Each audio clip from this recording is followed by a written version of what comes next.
Saudações, sejam bem-vindos a mais uma videoaula para o curso de Direitos de Computadores. Aqui fala-vos o instrutor Milton Onguana, da empresa Mechanical Tecnologia. Para a aula de hoje vamos falar sobre os protocolos de roteamento dinâmico.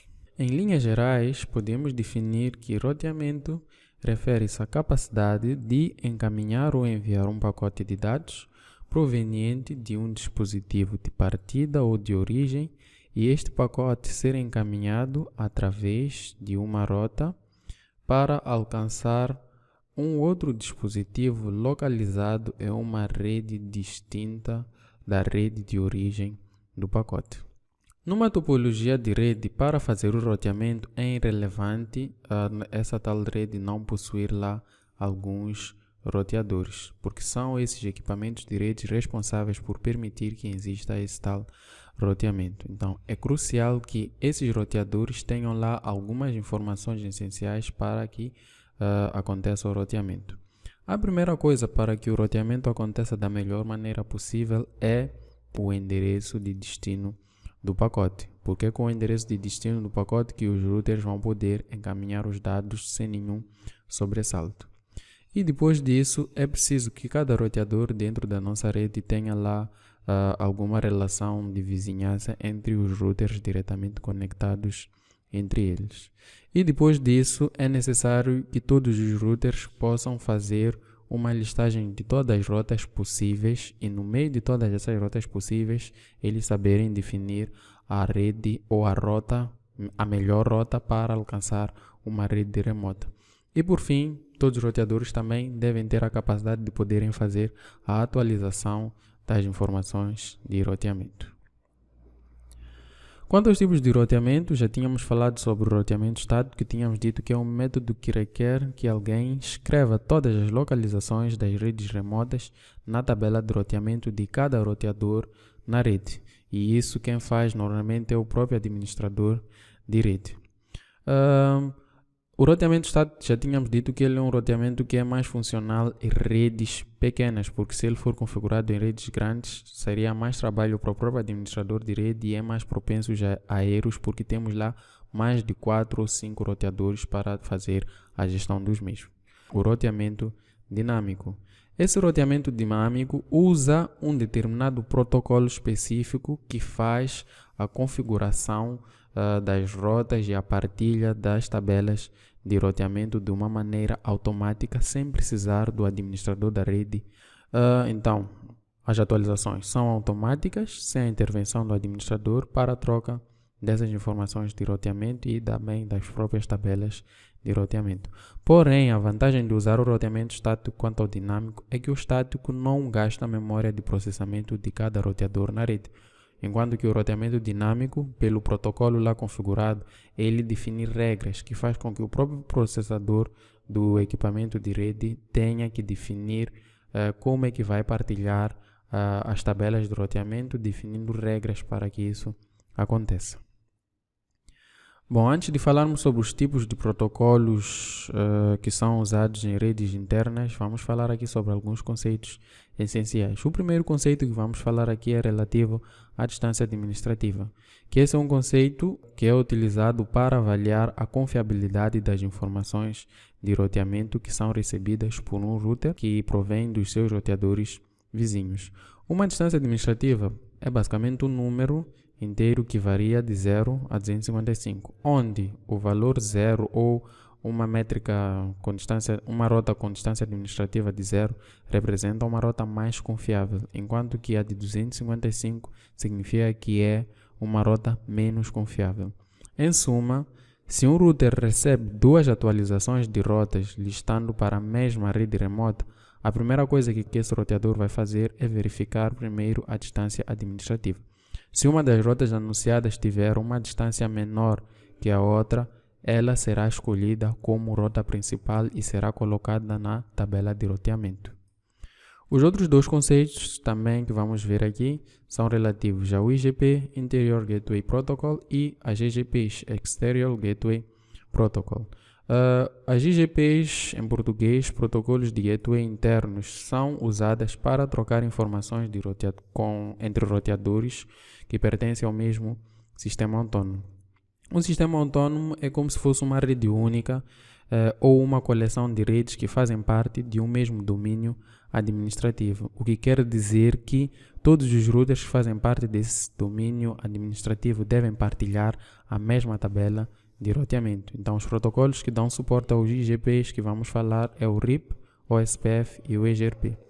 As EGPs são protocolos que são usados para permitir a comunicação de domínios administrativos distintos, ou seja, IGPs diferentes. O protocolo que dá suporte às EGPs é o protocolo BGP, com o qual não vamos nos preocupar para esta aula. Nesta imagem que nós vemos aqui, temos lá duas sucursais, cada sucursal vinculada a um determinado sistema autônomo. Então, temos lá a sucursal 1, que usa o protocolo OSPF, e a sucursal 2, que usa o protocolo RIP. Cada sucursal é um IGP, e para a comunicação dessas duas sucursais é utilizado o protocolo BGP, que é um EGP para permitir que os dois domínios distintos possam se comunicar e compartilhar dados entre eles. O primeiro protocolo de roteamento dinâmico que vamos falar aqui usa como métrica o vetor distância e como exemplo é o RIP, que é muito cobrado em redes de computadores para a certificação de CCNA. Mas a atual certificação não cobre muito o RIP, mas é muito fundamental que nós saibamos como é que esse protocolo funciona. Isto é, aqui nós temos uma topologia e temos que ter a ideia de que cada router dentro de uma topologia tem lá a sua própria tabela de roteamento. O RIP é um protocolo que avalia ou partilha a sua tabela de roteamento com base em número de saltos que um pacote vai dar entre os roteadores na rede. Nessa topologia temos aí 4 redes, 2 redes separadas entre elas, que é a rede 1 e a rede 2, e depois temos outras 2 redes relativas aos links que interconectam esses roteadores. Contudo, para que haja uma partilha de tabelas de roteamento, como já tinha dito antes, cada router tem que ter lá a sua própria tabela de roteamento. Então, assumimos que logo de primeira, o router A vai ter que pegar a sua tabela completa e encaminhar para o router B.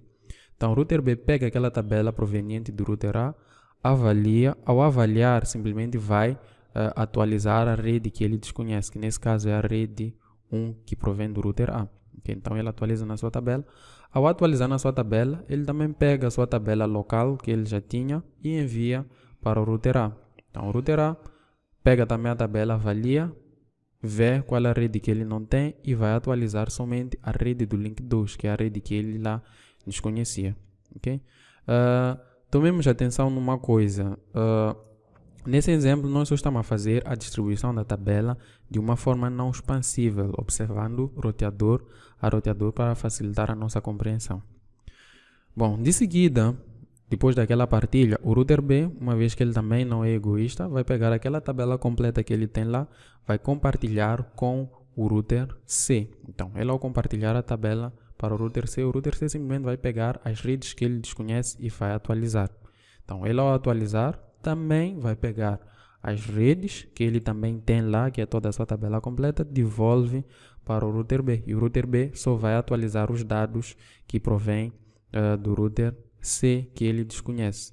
E ao fazer isso, o router B, por fim, ao receber aquele dado, também vai pegar toda a sua tabela completa, mais uma vez vai encaminhar de volta para o router A. Então, nesse estado, é como se tivéssemos a dizer que todos os roteadores, até o momento, já têm todos a mesma tabela de roteamento.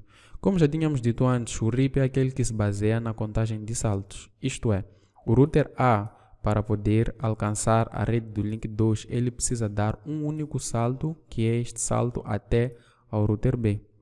E para ele alcançar a rede 2, ele precisa saltar 2 vezes entre os roteadores, que vai ser para o roteador B e para o roteador C, e vai ter aqui uma contagem de saltos 2, que é a distância máxima que ele vai usar para alcançar esta rede 2 que temos aqui. Contrariamente, acontece a mesma coisa com a rede 2 ou o router C para poder alcançar a rede 1 e também a rede do link 1. A métrica aqui é de 2 a 2. Ok? Certo. Finalizamos com o RIP. Logo de seguida tem um outro protocolo que é o protocolo Link State. Não vamos nos preocupar muito quanto a este protocolo nesta aula, porque vamos falar de uma maneira mais exaustiva na aula seguinte, porque ele é o protocolo que atualmente é cobrado no exame de certificação da Cisco. Ok? Estado do link ou Link State é um protocolo, ok, que faz a partilha de dados utilizando 3 tabelas separadas numa primeira fase. Uma primeira tabela é chamada de tabela de vizinhos. A tabela de vizinhos é utilizada para poder fazer o controle do estado de ligação de cada roteador dentro da rede e avaliar a disponibilidade de cada um deles. A outra tabela é a tabela de topologia. A tabela de topologia é aquela que permite ao router fazer uma abstração da sua localização exata na rede, porque o SPF é baseado em um modelo de estrutura de áreas. Então, quando ele cria uma tabela de topologia, ele consegue ter uma abstração exata da localização de cada roteador dentro da rede. E a última tabela é aquela mais comum que todos os protocolos utilizam, que é a tabela de roteamento, que é lá onde ele vai cadastrar todas as rotas, todas as melhores rotas e alternativas para poder encaminhar dados entre todas as redes e subredes disponíveis na nossa topologia. Bom, como tínhamos dito, o SPF ele é baseado em estrutura de área, ok? Existem dados que pertencem à área 0 e dados que pertencem àquelas áreas normais.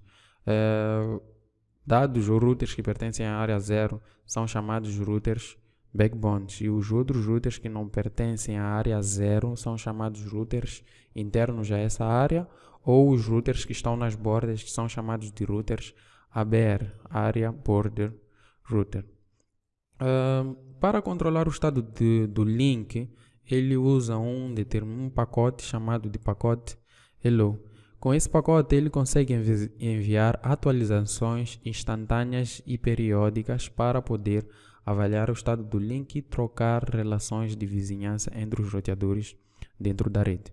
Cada pacote hello contém informações relativas ao router ID, que é um número ou um IP identificador de cada roteador dentro da rede, as informações sobre os vizinhos, que são os neighbors, a área em que cada router está situado, o valor de prioridade de cada router e os intervalos de envio e recepção de dados entre os roteadores.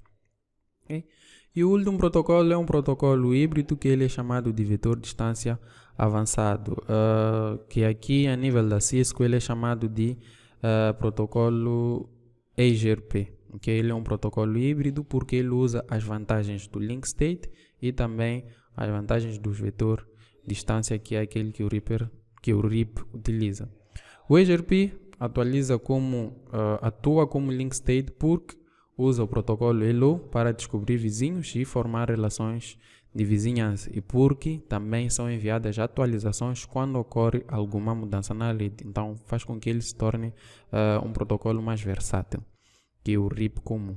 E ainda continua sendo vetor de distância porque ele partilha também a sua tabela de roteamento.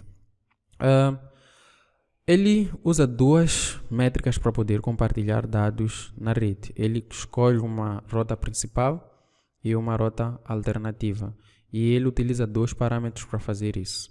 O primeiro parâmetro é chamado de Reported Distance, que é a distância que lhe é reportada pelos seus roteadores vizinhos para alcançar um destino específico. Por exemplo, aqui temos links, e cada link aqui na nossa topologia colocamos lá um determinado custo.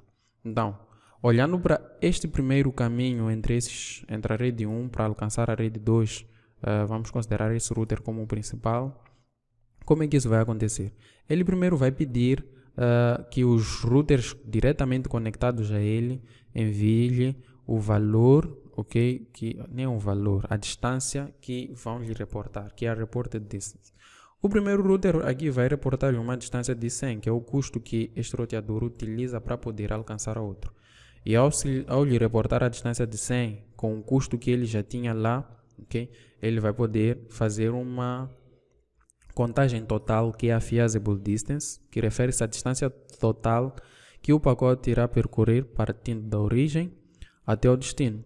Okay? Então ele fez uma atualização com base na largura de banda e viu que o custo que caminho todo vai lhe levar é de 200. Okay? Então ele avaliou o primeiro caminho e ele avalia o segundo, perguntando o outro roteador diretamente conectado a ele. O outro roteador lhe diz que a distância que eu tenho aqui é uma distância aproximadamente de 50. Okay? Então, uma vez que ele já diz isso, automaticamente ele vai fazer a contagem total daquela distância. Ele vê que a contagem total corresponde a 100. Então, ele já tem lá duas rotas e ele faz a escolha com base naquela que apresentar uma feasible distance menor. Então, ele automaticamente vai validar a esta distância e esta distância aqui vai estar como alternativa. Ok?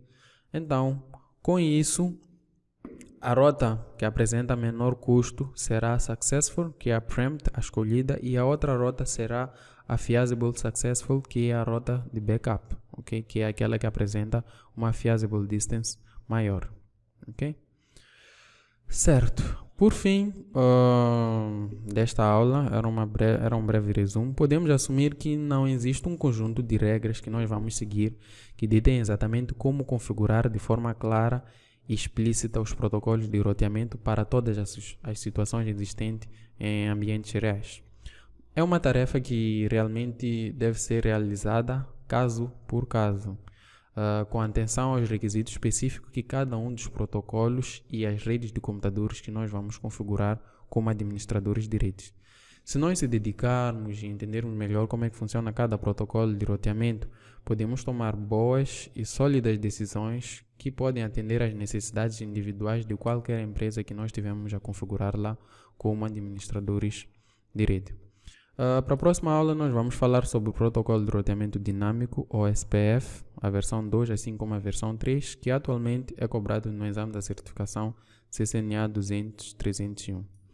Obrigado por ter assistido a nossa aula, subscreva no nosso canal, dê um like para poder receber notificações e novidades sobre as próximas aulas e novidades que são lecionadas aqui na Mechanical Tecnologia. Aprenda a fazer do jeito certo.